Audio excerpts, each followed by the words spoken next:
Hi everyone, welcome on QA College YouTube channel, and we very welcome you on our Software QA Engineer from Scratch free course for complete beginners. This course is created for those of you who are interested in this topic and have decided to link their further life with quality assurance.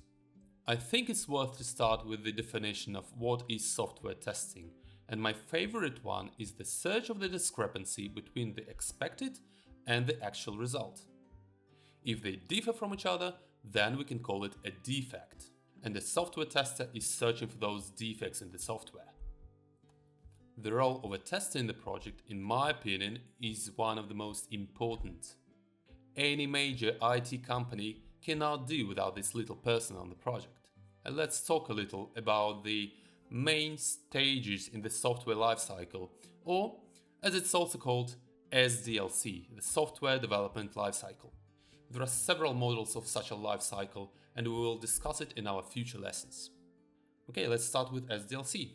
The first stage of any project is the idea. This is when the business or a company understands that their customers has a certain need for a product, meaning a software.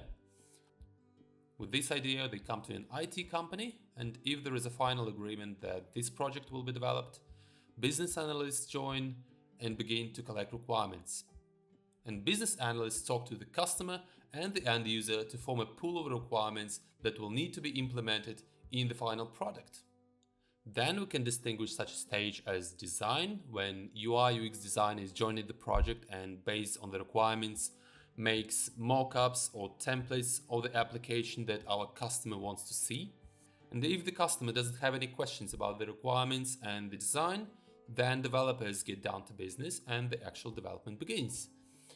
So developers are writing the code of an application that needs to be tested by testers. And once the application is tested, it's handed over to the end user, meaning it goes to production. And we come to the end point of any software decommissioning. It's when business understands that this product is no longer needed or comes up with something new, with another idea. Now let's think on which stage the tester comes to the project. And of course it would be logical to assume that this stage is called testing, but it's not. The tester joins the project at the stage of development and gathering requirements. But what does it mean? Let's talk a bit about each of the stages and what types of testing can be associated with them. And I will tell you about it very shortly at the moment, because later we'll be discussing each type of testing in details. For example, development and gathering requirements. The tester tests if the requirements are compliant with their main properties, how correctly they are written, whether they contradict each other, and whether they are complete. And if everything is okay, then at the stage of the design development, the tester can test both the template itself for compliance with the requirements and conduct usability testing, meaning how convenient it will be. At the development stage, what our developers wrote is tested, and here both the UI, the interface, what we see on the screen when we open a particular site or an application, and what's under the hood, meaning the backend, it's what the ordinary user cannot see, can be tested. And now let's talk about QA responsibilities. There are several types of activities, so let's talk a little about each of them. So first is the development of test documentation. That can be, for example, a checklist or a test case based on which the certain checks will be executed. So I also want to note that we will discuss and talk about each of the artifacts characteristic of a particular activity in our future lessons. So subscribe to the channel, and I think it will be interesting for you. The second stage is conducting the test. So that's based on the test documentation written by the tester. Whether it's a checklist or a test case, a series of checks is carried out. And if we understand that our actual result and expected results differ, then we opening up a defect, a bug report. This defect report goes to the developer, and based on it, a bug fix is carried out. So the developer is fixing the defect. And if everything is okay, it goes back to the tester and he verifies that the bug was fixed. And in principle, at this point, the work of the QA new joiner is finished as other types of activities are more suitable for middle and seniors, so to those people who are more experienced. So we talked about the main phases of the project, about the duties of a tester. So now let's talk a bit about the basic skills a tester should have. So let's talk a bit about the basic skills a tester should have. So QA skills. There are two large areas of skills, so-called soft skills and hard skills, and let's discuss each of them separately. So what are hard skills? These are essentially your technical skills. If we are talking about a tester, then the following should be noted here. This is knowledge of the operating system at the level of the advanced user. So that's not enough just to be able to work in Word, or you need to understand a little more what web technologies are, what mobile applications are, how Windows works, perhaps go to the command line, write a simple comments, and so on. And I will tell you a bit about some aspects of testing of web-oriented applications, about testing mobile applications. So I think this knowledge will be enough for you to start your career as a tester. We can also write English language here. And it's very important because most IT companies are West countries clients oriented here. So our customers are English speaking, and all documentation within the company will be also in English. Communications will be in English, plus a huge amount of educational materials are also in English. So it will be very difficult to become a good tester without English. And also any programming language basics will be helpful. And as I already said, the knowledge of web technologies, mobile applications, possibly game development will be very handy and helpful for you. So it will depend on where you will work in the future, which company, and this company will have its own requirements for a tester. So we've talked about hard skills. Let's switch to the soft skills. So soft skills are your personal characteristics. So a good tester should have such characteristics as attentiveness, perseverance, educability, communicability, and of course, responsibility. You are responsible for the quality of the finished product, so without this characteristic, it will be extremely difficult for you. And this list can be continued indefinitely, of course. I would also like to know that you need to understand that the developer and the tester have different, let's say, mentalities. The developer creates programs, writes the code, and the tester wants to break what the developer wrote, find as many defects as possible. And because of that, there can be conflicts between the developer and the tester.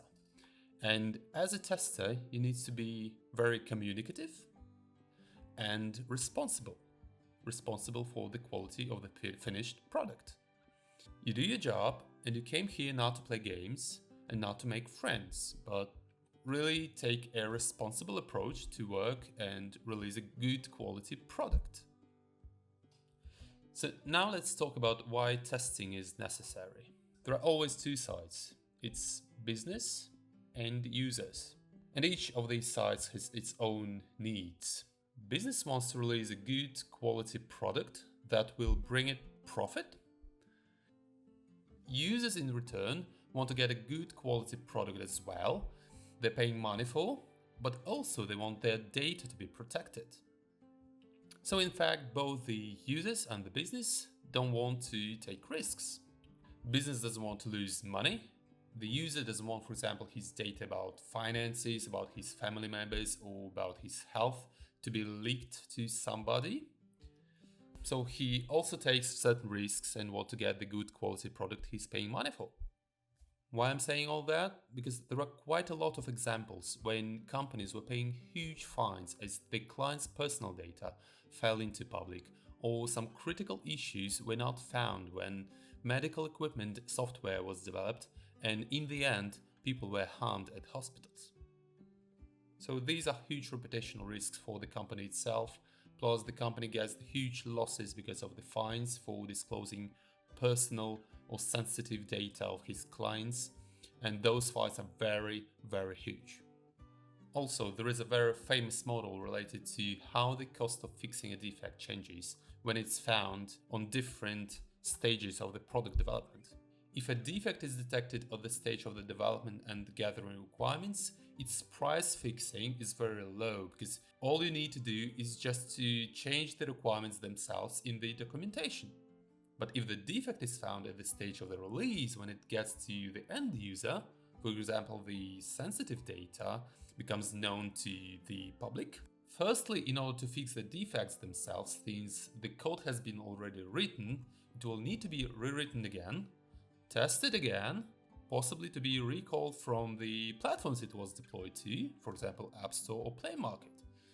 So, therefore, testers should always be involved at the very early stages of the product development.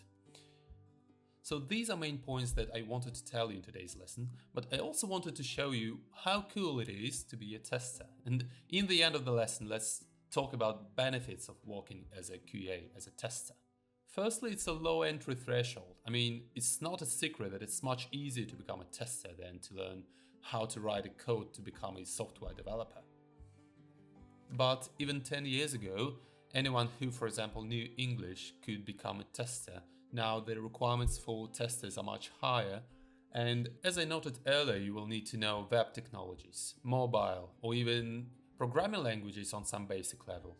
So please don't think that it's so easy and simple to become a tester nowadays. The second is career growth, and yes, this is a very interesting aspect, as with your great desire and constant learning and self-development, you can grow very quickly up the career ladder, starting from the junior tester level, not ending with the level of a test lead or managing your test team in the company. And you can also change your development vector at any time and become, for example, an automation QA, starting with manual testing. And we will also be talking about it in our future lessons.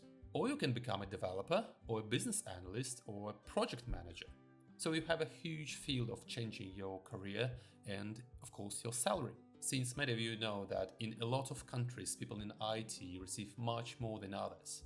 But at the same time, you must understand that testers have the lowest salary level in the IT field. However, it's still higher than the market average when compared to the other industries.